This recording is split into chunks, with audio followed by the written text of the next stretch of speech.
Good morning everyone, আশা করছি সবাই ভালো আছেন এবং সুস্থ আছেন। আমার একটা নতুন ব্লগে আপনাদের আবারও স্বাগত জানাই। আজকে তো সানডে, আজ একটু এই বাগানটাতে চলে এলাম। দেখলাম যে কলাগুলো আছে না কেউ ইঁদুরে বেড়ালে খেলো, মানে গরু ছাগল মানুষ। এই যে দেখছো তেজপাতা গাছ, যে আসবে এক বস্তা দিয়ে দেবো, চলে আসবে। আর যা চারিদিকটা নোংরা, ভয়ে পালিয়ে গেলাম। বললাম না বাবা, বাচ্চা নিয়ে এসেছি, কিছু একটা বেরিয়ে গেলে যাই। ছিল, দেখি কিছু ব্যবস্থা করা যায় কিনা। 7টা মতো বাজে। বড় মেয়ে তো এই সময় খেয়ে স্কুল যায়, তা ও চট করে উঠে গেছে। ও বলছে আমার মা খিদে পেয়েছে, কিছু একটা বানিয়ে দাও। আজকালকার বাচ্চারা তো মানে মুখ নয়, একটা যেমন স্ক্যানিং মেশিন, চাও ম্যাগি পিৎজা এই সকল তো খুব ভালোবাসে। দাও তো এখনই কিছু একটা, দুধ রুটি। ও কিন্তু খাবে না। তাই পেঁয়াজ গাজর টমেটো দিয়ে এই অমলেট করে নেবো, আর একটা রুটি দিয়ে দেবো। তাহলে যেটা খাবে সেটাই করে দেবে, নাহলে বাচ্চা না খেয়ে থেকে যাবে। এই দেখো খাচ্ছে গপ গপ, তাও তো এখনই দুধ রুটিটি, তখন মুখটা স্ক্যান হয়ে যাবে। আরে সকাল হলো না, চলো আমাকে বাইরে নিয়ে। একবার বাইরে ঘোরাতে নিয়ে গেছি, আরও ঠেলছি, চলো নিয়ে চলো নিয়ে। বাচ্চারা একবার বাইরে হাওয়া লেগে গেলে আর ঘরে মন থাকে না, সবসময় বলবে বাইরেই থাকবো। ঠেলছে দেখো। আর মায়ের থেকে আরও চালাক, ডিমটা খেয়ে রুটিটা দিয়ে দিল। আর পেটুর এটা স্কুলের অ্যাডমিট কার্ড, ওর বাবা ল্যামিনেশন করাতে নিয়ে গেছিলো, হলো না তাই ফাইলে দিয়ে দিল। আমি এই বেলটা পরে নেবো। বেলটা না আমার পড়াই হয় না, বেলটা পড়লে পেটটা একটু কমে, কিন্তু বেলটা আমার টাইম করে পড়াই হয় না। এখন 1 বছর পর্যন্ত এটা পড়তে বলেছে ডক্টর।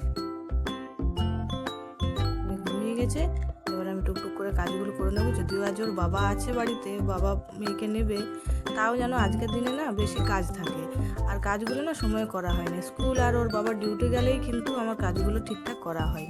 আজ তো রবিবার, আজকে ছোটো মেয়েকে আবার স্নানও করাবো, তার জন্য দুর্বা নিয়ে নিলাম, ধান নিয়ে নিলাম, একটু জল গরম করে ওকে স্নানটা করিয়ে নেব। সানডের দিনকে কাজ থাকে বেশি, কিন্তু ঠিকঠাক করাই হয় না। মনে হয় অনেক টাইম করে সেই বেশি দেরি হয় অন্য নর্মাল ডের থেকে। এই যে ও চান হয়ে গেল, চান করে ফুর্তি দেখো একবার। ও বাবা ও বাবা। আজ টাঙ্কিতে জল একটু কম আছে, তার জন্য হাতেই কেচে নেবো, কারণ ওয়াশিং মেশিনে কাচলে অনেক বেশি জলের দরকার, পুরো টাঙ্কিটাই খালি হয়ে যাবে। তাই এগুলো সব হাতেই কেচে নেবো। আমি কিন্তু কোনো বেবি ডিটারজেন্ট ইউজ করি না আলাদা করে। এই যে এরিয়েলের এই ডিটারজেন্টটা আছে ওয়াশিং মেশিনের জন্য, লিকুইড ডিটারজেন্ট, এটাই কিন্তু আমি ব্যবহার করি। এটা কিন্তু ভালো ছাড়েও, কাপড় ভালো পরিষ্কার হয়। আর মাছ এনেছিল আজকে, সেই মাছটা ধুয়ে নিলাম, এবার রান্না করে নেবো। চান টান করে নিয়েছি।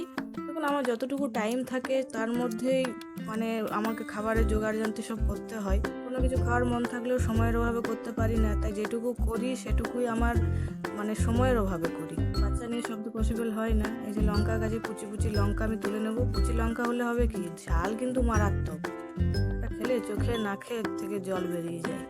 ধরেছেও প্রচুর, কিন্তু ওই ছোটো ছোটো তুলতেই বিরক্ত লেগে যায়। এগুলো যদি খায় না, নাক থেকে এরকম ধোয়া বার হবে কান থেকে পর্যন্ত। মাছের আমি টমেটো আর পেঁয়াজ রসুন আদা পেস্ট করে নিলাম, একটু টমেটো পোড়া বানিয়ে নেবো চাটনি। ওই যে বললাম আমার সময়ের অভাব, তাই যেটা চটজলদি হয় সেটাই আমি বানাই। কারোর দেখে বা কোনো কিছু ইচ্ছে করলেও কিন্তু খেতে পারি না বা করতেও পারি না। আমাদের নিজস্ব যে পুকুরের মাছ, সেটা খেলে কিন্তু আর বাইরের মাছ খেতে ইচ্ছা করে না, কিন্তু কি করবো, খেতে তো হবেই, সানডে বলে কথা।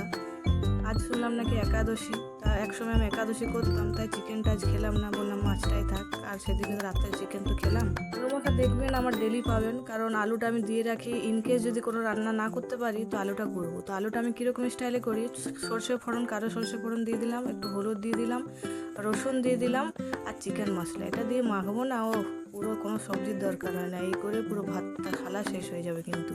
তাহলে শর্টকাট চটজলদি আমার রান্না কমপ্লিট। আর ওই লেবুটা কিন্তু আমাদের বাড়ির লেবু, আর টমেটোটা দিয়ে যা টেস্ট লাগছিল না, পুরো সেই। চালটা বাড়ি থেকে নিয়ে এসেছি, আমাদের চাষের চাল। আর এই পার্সেলটা আমার ছোট কুকুর পার্সেল এসছে একটা, তো সব পার্সেল ওরই একদম খোলা যায়, আমার বড় মেয়ের।